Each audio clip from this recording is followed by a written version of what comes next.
Welcome back to our channel. ಅಮ್ಮನ ಮನೆಯಲ್ಲಿ ಊರ ಹಬ್ಬ ಇದ್ದಿದ್ದರಿಂದ ನಾನು ದೀಪು ಇಬ್ಬರೂ ಊರಿಗೆ ಹೋಗೋಣ ಅಂತ ಹೊರಟ್ವಿ.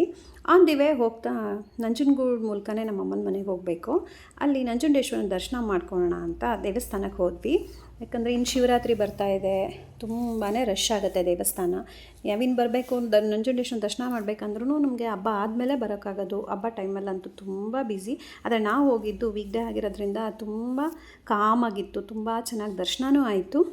ನಂಜುಂಡೇಶ್ವರನ ಪೂರ್ಣವಾದ ಫಲ ನಮಗೆ ಸಿಗಬೇಕು ಅಂತ ಹೇಳಿದ್ರೆ ನಾವು ನಂಜುಂಡೇಶ್ವರನ ದೇವಸ್ಥಾನದಲ್ಲಿ ಹತ್ತಿರದಲ್ಲಿ ಇರೋವಂಥ ಪರಶುರಾಮನ ದೇವಸ್ಥಾನಕ್ಕೆ ಹೋಗಿ ಪರಶುರಾಮನ ದರ್ಶನ ಮಾಡಬೇಕು. ಅದಕ್ಕೂ ಒಂದು ದಂತಕಥೆ ಇದೆ. ನಾವು ಹಂಗೆ ಹೋಗೋಕ್ಕಾಗಲಿಲ್ಲ ಅಂತ ಹೇಳಿದ್ರೆ ಇಲ್ಲಿ ದೇವಸ್ಥಾನದಿಂದ ನಾವು ಹೊರಗಡೆ ಬರ್ತಾ ಇದ್ದಂಗೆ ಬಲಗಡೆನಲ್ಲಿ ಒಂದು ಕಂಬದಲ್ಲಿ ಪರಶುರಾಮನ ಕೆತ್ತನೆಯನ್ನು ಮಾಡಿದ್ದಾರೆ. ನಾವು ಅದನ್ನು ನೋಡಿದಾಗ ನಂಜುಂಡೇಶ್ವರನ ಪೂರ್ಣ ಫಲ ನಮಗೆ ದೊರಕುತ್ತೆ. ಶಿವರಾತ್ರಿ ಹಬ್ಬದ ಸಂದರ್ಭದಲ್ಲಿ ಶಿವನ ದೇವಸ್ಥಾನಗಳು ನೋಡೋದೇ ಒಂದು ಚಂದ. ಅದರಲ್ಲೂ ದಕ್ಷಿಣ ಕಾಶಿ ಅನ್ನಿಸ್ಕೊಂಡಿರೋ ನಮ್ಮ ನಂಜನಗೂಡಲ್ಲಂತೂ ತುಂಬ ಚೆನ್ನಾಗಿ ವೈಭವವಾಗಿ ಶಿವರಾತ್ರಿನ ಆಚರಣೆ ಮಾಡ್ತಾರೆ. ಶಿವನಿಗೆ ಬಿಲ್ವಪತ್ರೆ ಅಂದರೆ ತುಂಬ ಇಷ್ಟ. ಇದಕ್ಕೆ ಪುರಾಣಗಳಲ್ಲಿ ಕೆಲವೊಂದು ಕಥೆಗಳಿದೆ. ಸಮುದ್ರ ಮಂಥನ ಸಮಯದಲ್ಲಿ ಶಿವನು ಹಾಲನ್ನು ಕುಡಿದು ಬಿಡ್ತಾನೆ. ಅದರಿಂದ ಅವನ ದೇಹದಲ್ಲಿ ಉಷ್ಣತೆ ಜಾಸ್ತಿಯಾಗಿ ಗಂಟಲಲ್ಲಿ ನೀಲಿ ಬಣ್ಣಕ್ಕೆ ಟರ್ನ್ ಆಗೋಕ್ಕೆ ಶುರುವಾಗುತ್ತೆ. ಅದನ್ನು ದೇಹದ ಉಷ್ಣತೆನ ಕಡಿಮೆ ಮಾಡೋಕ್ಕೋಸ್ಕರ ದೇವಾನುದೇವತೆಗಳೆಲ್ಲ ಶಿವನಿಗೆ ಬಿಲ್ವಪತ್ರೆನ ಅರ್ಪಿಸ್ತಾರೆ. ಆ ಬಿಲ್ವಪತ್ರೆ ಅರ್ಪಿಸಿದಾಗ ದೇಹದಲ್ಲಿರುವಂಥ ಉಷ್ಣಾಂಶ ಕಡಿಮೆ ಆಯಿತು ಅನ್ನೋ ಪ್ರತೀತಿ ಇದೆ.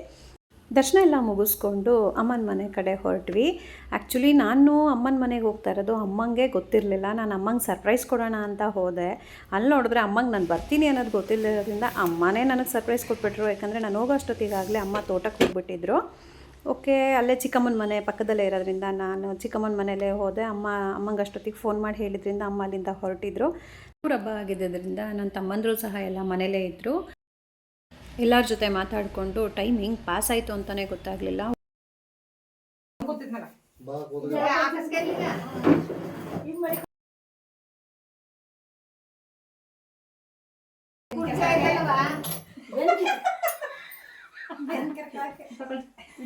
ರತ್ನಾಟಿ ಗಿಫ್ಟ್ ಕೊಟ್ರೆ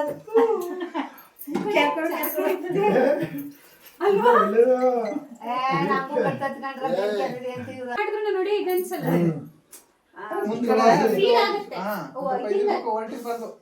ಇದು ಕೊಡಿಲ್ಲಂತ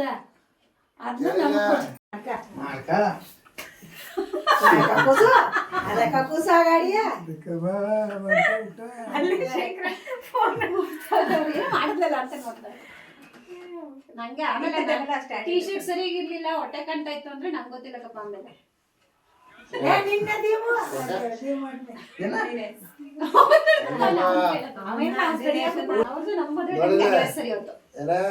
ಅತ್ತೆ ಮಗ ಮಾವನ ಮಗ ಹೆಂಗ್ ಗೊತ್ತಿದ್ದಾನ ಲೇಟ್ ಆಗ್ತಾರ ಬೆಳ್ಳಿ ಕಾಣಲಿ ಅಂತ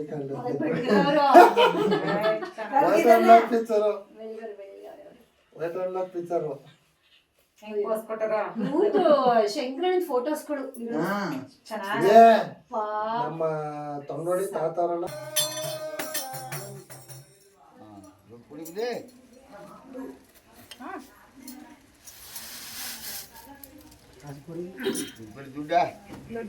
ನೋಡಿ ಫ್ಲೋರ್ ಮಿಲ್ಲು. ನಾವು ಚಿಕ್ಕವರಿದ್ದಾಗಲೇ ನಮ್ಮ ಚಿಕ್ಕ ತಾತ ಇದನ್ನು ಮಾಡಿದರು. ಈಗ ಇದನ್ನು ನಮ್ಮ ಚಿಕ್ಕಪ್ಪನೇ ಕಂಟಿನ್ಯೂ ಮಾಡ್ಕೊಂಡು ಹೋಗ್ತಾ ಇದ್ದಾರೆ. ಆದರೆ ಇವರೀಗ ಈ ಕಾಲಕ್ಕೆ ಹೆಂಗೆ ಬೇಕೋ ಹಂಗೆ ಮಾಡ್ರನೈಸ್ ಮಾಡ್ಕೊಂಬಿಟ್ಟಿದ್ದಾರೆ. ಇದು ನಮ್ಮ ತಾತ ಇಟ್ಟಿದ್ದಂಥದ್ದು. ಈಗ ನಮ್ಮ ಚಿಕ್ಕಪ್ಪ ಏನು ಮಾಡಿದ್ದಾರೆ ಅಂದರೆ ಎಲ್ಲ ಇವಾಗಿನ ಕಾಲಕ್ಕೆ ಹೆಂಗೆ ಬೇಕು ಹಂಗೆ ಸ್ಟೋನ್ ಮೆಷಿನ್ಸು, ರಾಗಿಗೆ ಸಪ್ರೇಟ್, ಗೋಧಿಗೆ, ಖಾರದ ಪುಡಿಗೆ, ಈ ಥರ ಏನೇನು ಬೇಕು ಎಲ್ಲನೂ ಅದರಲ್ಲಿ ಎಷ್ಟು ಮಾಡ್ರನೈಸ್ ಮಾಡ್ಬೋದು ಎಲ್ಲ ಮಾಡ್ಕೊಂಡಿದ್ದಾರೆ. ನೈಟು ದೇವ್ರದ್ದು ಉತ್ಸವ ಎಲ್ಲ ನಡೆದಿರುತ್ತೆ. ಅದ್ರ ಕ್ಲಿಪ್ಪಿಂಗ್ಸ್ಗಳು ನೋಡಿ.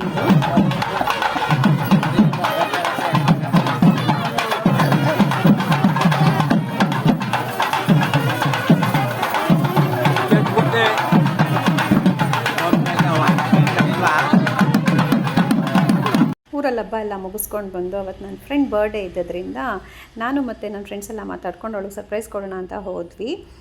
ಅವಳು ತುಂಬ ಖುಷಿಪಟ್ಲು. ಅವ್ರ ಫ್ಯಾಮಿಲಿಯವರು ಸಹ ಎಲ್ಲರೂ ಇದ್ದರು. ನಾವು ಎಲ್ಲ ಸೇರ್ಕೊಂಡು ಅವಳು ಬರ್ಡೇ ಸೆಲೆಬ್ರೇಟ್ ಮಾಡಿಬಿಟ್ಟು ತುಂಬ ಎಂಜಾಯ್ ಮಾಡಿದ್ವಿ.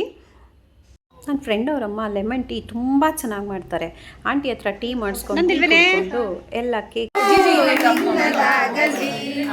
ಪ್ರಾರ್ಥಿಸುವೆವು ನಿನ್ನ ಆಯುಷ ಪೂರ್ಣವಾಗಲಿ ನೂರು ತುಂಬಲಿ ಪ್ರಾರ್ಥಿಸುವೆವು. ಏಯ್ ನಾನು ಹಾಡು ಹೇಳ್ತಿದ್ದೀನಿ. ಪ್ರಾರ್ಥಿಸುವೆವು ನಿನ್ನ ಆಯುಷ್ಯ ಪೂರ್ಣವಾಗಲಿ, 100 ತುಂಬಲಿ, 150 ತುಂಬಲಿ ನಮ್ಗೆ. ಮುಗಿಸ್ಕೊಂಡು 150 ಹಂಗಾಗುತ್ತೆ ಹೊಸ ಬದಲು ಬೈಬೇಕು